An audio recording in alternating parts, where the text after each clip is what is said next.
วันนี้ก็อยู่กลางป่าอุทยานนะครับก็คือเรามาเที่ยวกันครับเรามาแคมปิ้งเราตั้งใจที่จะหาอะไรที่มันเป็นลักษณะแบบกึ่งสำเร็จรูปที่ทำกินง่ายๆมันเป็นราเมนนี่ราเมนจากญี่ปุ่นเลยนะครับชื่อว่าอิซึกิราเมนก็มีหลายรสเลยแล้วก็มันเป็นกึ่งสำเร็จรูปก็เลยน่าสนใจแล้วมันก็ทำไม่ยากด้วยนะครับดูวิธีเนี่ยมันก็เหมือนต้มน้ำเพื่อต้มเส้นแล้วก็เหมือนตักใส่กับซอสนะครับกับส่วนผสมที่เขาให้มาแล้วก็กินได้เลยอ่ะก็นี่เราได้มา4รสแต่รู้สึกว่ามันจะมีมากกว่านี้นะไม่แน่ใจว่ามันมีกี่รสอันนี้เป็นรสเผ็ดอันนี้รสน้ำมันงาร สน้ำมันงามีอันนี้อะไร พริกไทย รสพริกไทยดแล้วก็อันนี้รสกลมกล่อม ำรสกลมกล่อมรสกลมกล่อมนี่คือ ไม่รู้ว่ามันถึงว่ากลมกล่อม ก็คือแบบนัวอะไรเงี้ยเหรอรสกลมกล่อม อันนี้พริก ราเมนคิวชูคุรุเมะโอโตเมกิดายอ๋อไม่รู้ เหมือนจะรู้นะโอเคมี4รสทีนี้เราก็ดูแบบในหน้านี้ครับมันจะมีราเมนมันก็จะต้องมีหมูชาชูใช่ไหมมีไข่มีสาหร่าย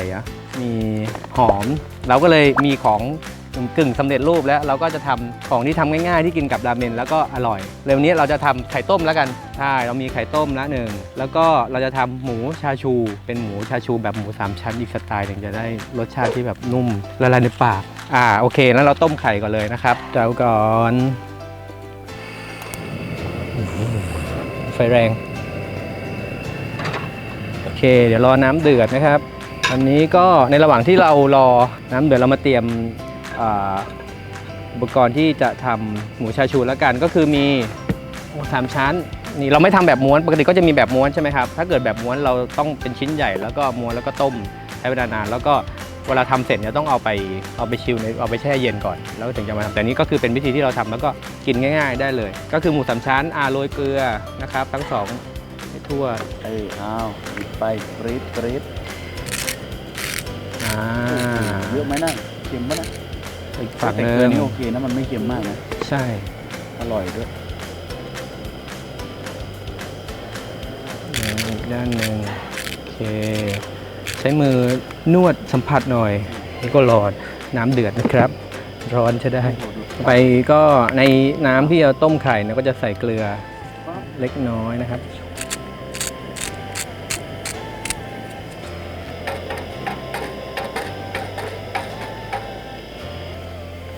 นี่เป็นของญี่ปุ่นก็เลยมาสไตล์ญี่ปุ่นเอาโอเคน้ำเดือดแล้วนะครับเดือดแล้วเราก็ใส่ไข่ลงไปเลยนะครับเขาบอกว่าจับเวลาเขาบอกว่าถ้าเกิดเป็นอย่างมะตูม7 นาที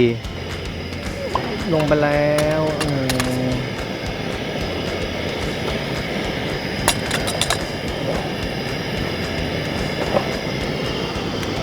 โอเคนะครับแล้วเขาบอกว่าให้คนช่วงแรกก่อนมันจะไข่มันจะสวยเหรอคนสักแป๊บหนึ่งว่าตอนนี้ไข่มันกำลังลงไปโอเคทีนี้เราก็จะมาเริ่มหมูกันเลยเราจะเสียหมูก่อนแล้วกันนะครับต่อไปใส่น้ำมันลงไปนะครับ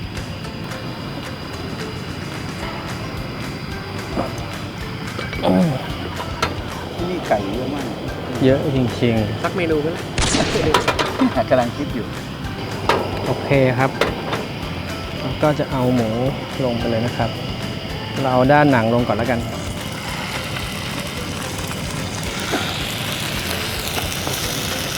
นี่นะครับ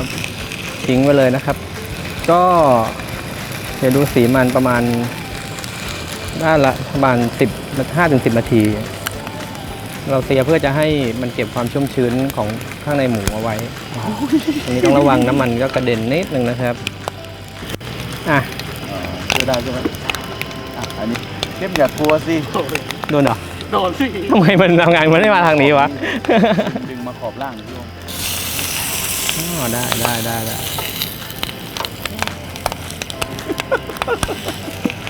เกินไปมั้งกัปตันอเมริกาปิดไว้ก่อนเมื่อมันอันนี้อย่างนี้น่าจะสุกแล้วนะเดี๋ยวลงด้านโน้นแล้วกันนะครับด้านโน้นจะไม่ค่อยนี่ครับเข้มกระดุ้งตลอดเลยนะ หนังมันจะอันนี้นิดนึง ขอกระเทียมอีกหน่อยเข้มปอกกระเทียมไว้2 อันอืม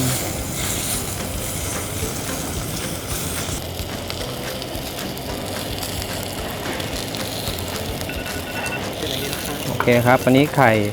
ได้แล้วนะครับ เราก็จะเอาไข่ขึ้นน็อกน้ำเย็นนะครับอันนี้ก็เอาไข่มาน็อกน้ำเย็นไว้นะครับ เพื่อจะหยุดการคลุกต่อของมัน แต่เราอยากได้ไข่มะตูมแต่ไม่แน่ใจว่าจะได้มะตูมหรือเปล่าอันนี้ก็ได้แล้วนะครับ เดี๋ยวเราก็จะเอาหมูที่เราเสียไว้นะครับ ขึ้นมาพักไว้ก่อนมันน่ากินมากอะอันนี้ก็พักไว้นะครับ ต่อไปเราก็มาเตรียมหม้อนะครับ เพื่อจะต้มหมูชาชูนะครับ ต้มหมูชาชูทีนี้เราก็จะมีส่วนประกอบดังนี้นะครับ เราก็จะใช้สาเกนะครับสาเกญี่ปุ่นใช้2 กระบวยนี่นะครับ แล้วก็โชยุนะครับเท่ากันโชยุ2 บวย2 ต่อ 2ต่อไปเราก็จะใส่น้ำตาลก็1 ช้อนโต๊ะโดยประมาณเริ่มตั้งไฟก่อน ไฟกลางประมาณกลางๆนะครับ เสียงมันจะดูดังหน่อยน้ำ1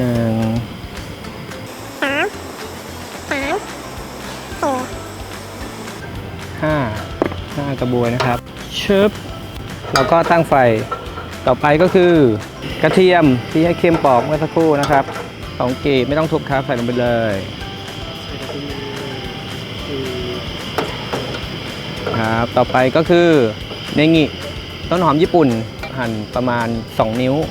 นะครับ2 นิ้วแล้วก็ขิงนะครับเราหั่นเป็นแว่นประมาณนี้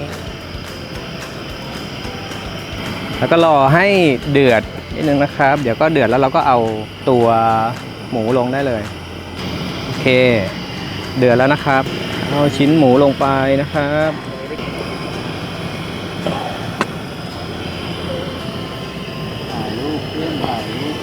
โอเคหลังจากนี้นะครับเราก็ทำฟลอยเป็นแบบนี้ทำเป็นลูกวงกลมเท่ากับตัวหม้อนะครับก็คือให้ปิดไปเพื่ออากาศมันอบอวนอยู่ข้างในทำให้หมูมันนุ่มเร็วขึ้นเหมือนลดพื้นที่ของถ้าเกิดเราเป็นฝาหม้อใช่ไหมมันก็จะสูงขึ้นมาหน่อยอะไรเงี้ยแต่ว่านี้ไอ้น้ำมันก็อยากจะขึ้นมาคลุกตัวหมูด้วยนะครับตอนนี้เท่านี้ใช่ไหมครับเดี๋ยวเราจะทำต่อไปจนน้ำมันลดไปประมาณครึ่งหนึ่งของตอนนี้ตั้งไปเรื่อยๆนะครับ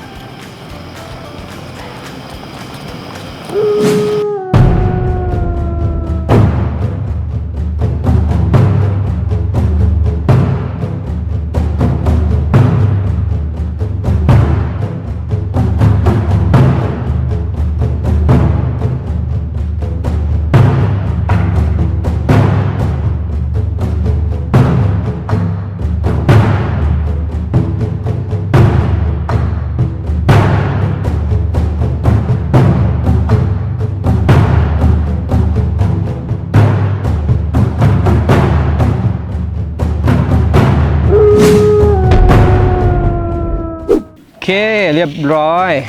ครบแล้วนะครับ4 รสกับอิซุกิราเมนโอเคแจกอาวุธก่อนเดี๋ยวเราจะมาชิมกันเบอร์ 1 รสน้ำมันงาร สน้ำมันงาตัวที่2นะครับรสกลมกล่อมตัวที่3รสเผ็ดตัวที่4พริกไทยดำดูจากสีแล้วน้ำมันงากับรสกลมกล่อมนี่ใกล้เคียงกัน ชอบอะไรบ้าง รสเผ็ดก็จะมีน้ำมันคล้ายๆระยูนะเป็นแบบน้ำมันเผ็ดอะนะครับที่ไว้ใส่กินราเมนกันแล้วก็นี่ก็พริกไทยดำก็มีพริกไทยดำเนี่ยสีเข้มข้นดีโอเคเริ่มเลยขอชิมน้ำก่อนแล้วกัน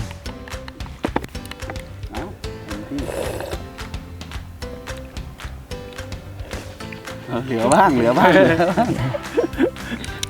ต็มที่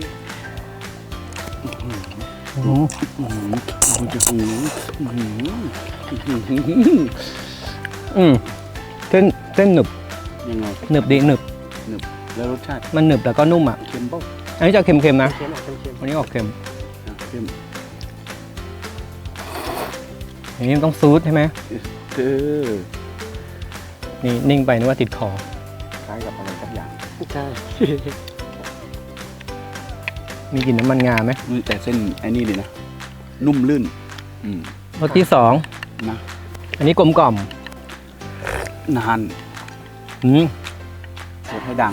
คนญี่ปุ่นเขาบอกให้เกียรติก็ต้องซดให้ดัง อันนี้ดี กลมกล่อมอ่ะมันยังไง มันยังไง ไม่พูดไม่จา เส้นมันยาวเฮ้ยตอนนี้นี่ชอบ ขอ นะ ชิมน้ำก่อน กับตัวเมื่อกี้เอาลิด ที่เค็มน้อยกว่า อืม ผมว่ามันนัวกว่า มันอาจจะแบบเค็มมากกว่า อันแรกอะไรนะ ทำไม มันไม่ใช่เรื่องง่ายการซูดราเมง เต็ม เนี่ย ถือ เพราะไม่กล้าซูดเพราะว่าเคยติดคอที่ร้านราเมงมาแล้ว เป็นยูน ใกล้ๆกันแต่ นะ แต่ความ ก็มันกลมกล่อมแหละมันรสกลมกล่อมอันนี้แสดงว่าแบบสำหรับคนชอบเค็มนะ อะไรวมันอร่อยตรงหมูนี่แหละ ที่สาม สามอะไรนะ รสเผ็ดเฮ้ยเผ็ดจริง สู้ไอ้มาม่าเกาหลีได้ไหม อืม เผ็ดคนละแบบ คือตอนแรกมันดูไม่เผ็ดนะได้กลิ่นแล้วรู้สึกว่าเอ้ยไม่น่าจะเผ็ด เราเติมน้ำน้อยไปปะเหมือนอันแรกมันเค็ม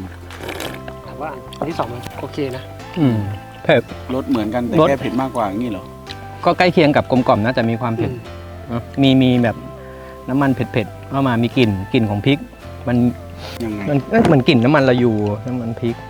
ก็แต่ว่ามันเผ็ดแบบอร่อยนะ น้ำมันลายู แต่ก็ไม่ได้เผ็ดแบบมาก ไม่ได้เผ็ดแบบกินไม่ได้ อืม กินหมูสักค หมูมันอร่อยอยู่แล้ว ยังไม่ได้ชิมหมูเลย อันนี้อร่อยเลยเฮ้ยอันนี้ผมชอบ ำแต่คนไทยอะชอบแบบเผ็ดนิด อันนี้อร่อย พอกินกับหมูแล้วอร่อยเลยนะต่อไปรสที่สี่อันนี้เป็นพริกไทยดำกลิ่นพริกไทยด ยังไงชิม ๆโอ้โหกาวอิ่มอะ ำตัวนี้น้ำซุปคิดว่าแตกต่างจากตัวอื่น เพราะว่ามันมีความเค็มแต่ว่ามันรู้สึกถึงความเข้มข้นนะอันเนี้ยแล้วก็มันมีกลิ่นพริกไทยดำก็คืออันนี้มันงานชัดอันนี้มันเหมือนเบสมันมีความใกล้เคียงกับทงคัตสึราเมนที่เป็นต้มกระดูก โอเค ให้เลือกนะ นับ 1 2 3 แล้วให้เอาตะเกียบไปชี้แล้วกันว่าใครเลือกกันไหน1 2 3 ชอบอันนี้ ชอบอันนี้ ชอบพริก ผมชอบแบบเผ็ดๆหน่อย ผมให้อันนี้อันหนึ่งผมให้อันนี้อันสอง อืม อันนี้สามอันนี้สี่ ผมให้อันนี้ อืม 1 อันนี้ 2 อืม อันนี้ 3 อันนี้ อืม ผมนะผมให้อันนี้1 อืม 2 3 4 ให้เราใกล้กันเราสลับอันนี้กัน 4ก็ที่เราชิมแล้วเราความคิดของเราเองแล้วก็ชอบคิดว่าประมาณนี้ แต่ลองไปทำกันเองดูได้ ลองไปเลือกกันดูว่ารสไหนจะเป็นรสที่ถูกใจนะครับ แล้วก็ทำราเมนเนี่ยจริงๆทำน้ำซุปแบบไม่ได้เรื่องง่ายๆเขาแบบมากเป็น16 20กว่าชั่วโมงเป็นวันอะไรเงี้ยเขาทำกันแต่ว่านี่ เป็นซอง เป็นทางเลือกที่ง่ายมาก น้ เป็นแบบซองแล้วเส้นก็เป็นแบบเส้นราเมนเลยอ่ะ ำคือถ้าใครชอบ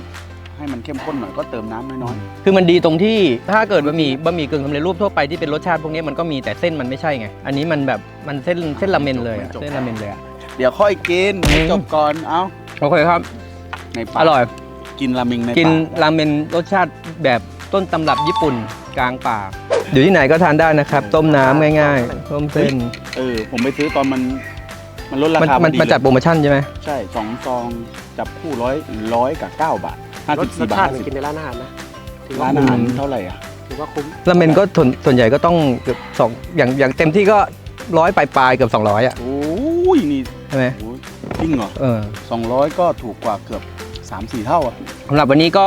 ใครชอบแบบไหนใครอยากลองแบบไหนก็ลองไปหาซื้อดู ผมว่าตอนนี้มันซื้อซูเปอร์มาร์เก็ตก็มีแล้วนะครับลองไปหาดูได้นะครับผมแล้วเดี๋ยวไว้ติดตามชมคลิปกับพวกเรานะครับ Channel Camper and the Woo